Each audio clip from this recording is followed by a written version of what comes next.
الحمد لله وحده والصلاة والسلام على من لا نبي بعده. أعوذ بالله من الشيطان الرجيم. إن الذين قالوا ربنا الله ثم استقاموا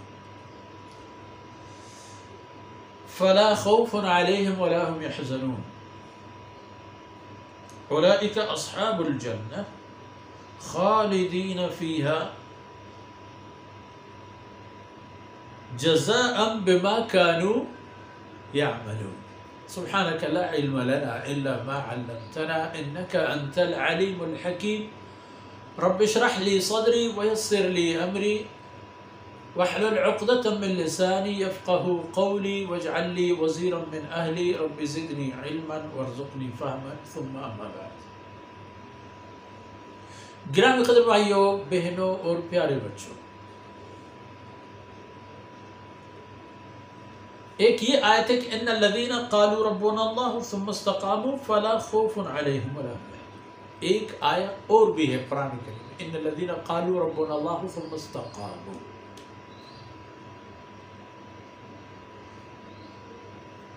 تتنزل علیہم الملائکہ. یہاں پر فلا خوف علیہم، اور دوسری آیت میں تتنزل علیہم الملائکہ. بے شک جن لوگوں نے کہا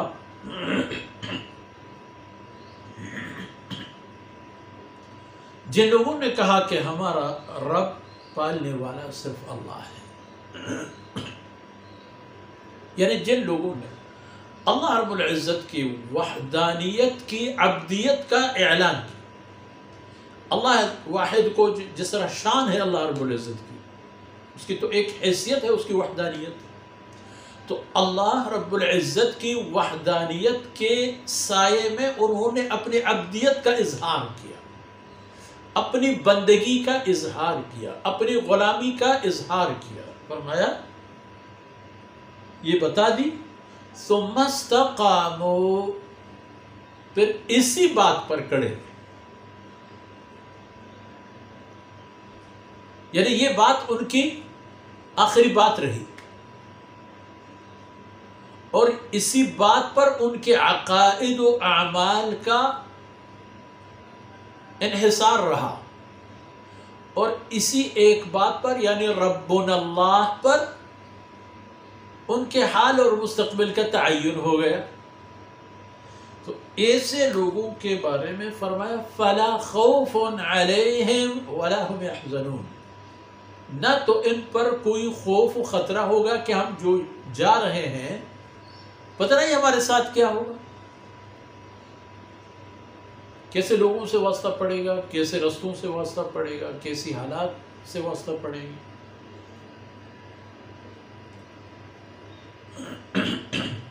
ایک ہی وَلَا هُمْ يَحْزَنُونَ، اور نہ ان کو یہ غم کھائے گا کہ دیکھو اتنی جائیداد،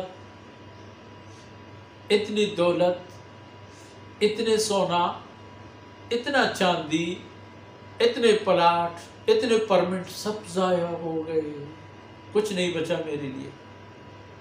زندگی میں کمانے کا بہترین مواقع میسر تھے، ان سے میں نے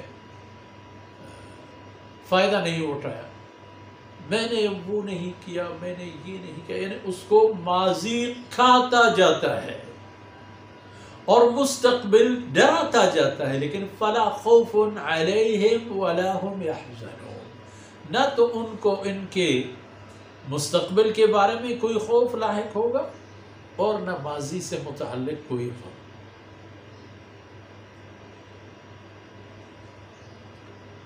اور مزے کی بات، اولئک اصحاب الجنہ، یہی لوگ جنہوں نے کہا کہ ہمارا رب صرف اللہ ہے، پالنے والا صرف اللہ ہے، پیدا نہیں ہوئے تھے اللہ کے اختیار میں تھے، اللہ نے کسی انسان کے وجود میں اپنے حکم سے لا کر آباد کیا، ایک انسان کے وجود کے اندر اللہ نے آباد کیا، ایک مدت تک وہی کھاتا رہا، پیتا رہا، سوتا رہا، جاگتا رہا، کھیلتا رہا، پھر وہاں سے اللہ رب العزت ہی نے نکال کر ایک عجیب و غریب طویل و عریض دنیا دے دی کہ جو والدہ محترمہ کے بطن کے مقابلے میں کتنا وسیع و عریض ہے. اور پھر اس دنیا میں بھی کھلاتا رہا پلاتا رہا، بیماریاں، سلامتی، خوشی، غم، سب میں اللہ ساتھ.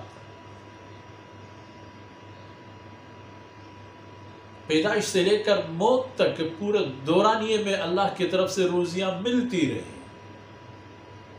اسے فرمایا بولو ربنا اللہ، تو کہتے رہے کہ ہمارا رب اللہ کی ذات ہے. اور پھر ان کے عقیدہ و عمل یہی ہے. یہ ہوتا ہے استقامت کہ ربنا اللہ کلمہ لا الہ الا اللہ محمد رسول اللہ، اور ثم استقاموا اس کے تقاضوں پر، اس کے احکامات پر چلنا، زندگی گزارنا.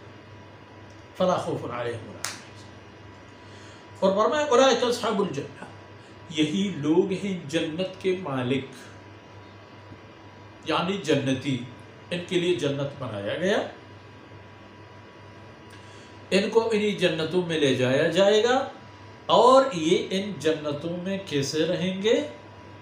خالدین فیہا ابد الآباد، یہ انہی جنتوں میں رہیں گے، کوئی ان کو ان جنتوں سے نہیں نکالے گا. اور یہ جنت ان کو کیوں ملے گی؟ جنت میں ان کا جانا اور ان کو جنت ملنا کیوں کر؟ فرمایا جزاء بما کانوا یعملون. یہ جنت اور اس کی نعمتیں دراصل یہ معاوضہ ہیں ان کے ان اعمال کا جو دنیا میں یہ کرتے ہیں. انہوں نے جو کلمہ لا الہ الا اللہ محمد رسول اللہ کا زبان سے جو اقرار کیا، اس کلمہ کے عقیدہ ان کے دل میں تھا، اور اس عقیدہ کے اعمال ان کے اعضاء اور جوارح اور ان کے وقت و فرصت میں اسی بات پر وہ ڈٹے رہے. یہی بات تھی ربنا اللہ ثم استقاموا خالدین فیہا جزاء بما کانوا یعملون. یہ جنت میں دائمی رہیں گے اور جنت ان کا ہوگا. اور پھر یہ جنت در اصل قیمت ہے ان کے اعمال کا، عوض ہے، مزدوری ہے ان کے اعمال. وہ اپنے مال حاصل کر چکے ہیں. اگر ان کو جنت مل گئی ہے تو ان کے ایمان و اعمال کی بدولت، اگرچہ فضل ہے اللہ کا کہ اللہ رب العزت نے ان کو اس طرف ہدایت دی، استقامت عطا فرما دی، اعمال کی توفیق دی، اعمال قبول کیے، اپنی مہربانی سے ان کو نعمت دی اور فرمایا کہ جزاء بما کانوا یعملون. میں نے ان کو یہ نعمتیں اس لیے دی ہیں کہ ان کے اعمال ایسے تھے کہ میں ان کو یہ عوض اور بدلے میں دے دوں. دیکھا جائے تو کتنی بڑی بات ہے. ورن معروضات کے ساتھ ہی آج کی نشست اختتام پذیر ہوتی ہے. اللہ رب العزت کوتاہیوں سے درگزر فرمائے اور یہ لمحات میرے اور آپ کی حسنات میں شامل ہو جائیں. وصلی اللہ علی نبینا محمد وعلی آلہ وصحبہ.